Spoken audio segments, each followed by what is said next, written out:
Hi guys, আজকে আমি করবো চিকেন ঘুগনি। তো এখানে সব কিছু রেডি করে নিয়েছি। এখন কড়াইয়ের মধ্যে তেল দিয়ে ফোড়নের জন্য দিয়ে দিলাম শুকনো লঙ্কা, তেজপাতা, তারপর দিয়ে দিলাম কুচনো পেঁয়াজ আর কাঁচা লঙ্কা, আর তারপরে আদা রসুনের পেস্ট, লঙ্কার গুঁড়ো, হলুদ গুঁড়ো আর জিরে গুঁড়ো।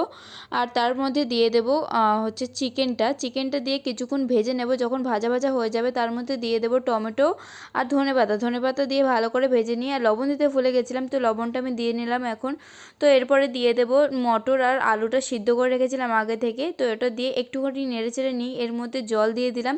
যখন জলটা ফুটে যাবে, প্রায় হয়ে আসবে ঘুগনিটা, তার মধ্যে দিয়ে দেবো একটু মিট মশলা আর একটু গরম মশলা, আর লাস্টে নামানোর আগে কয়েক ফোঁটা লেবুর রস দিয়ে দিলাম।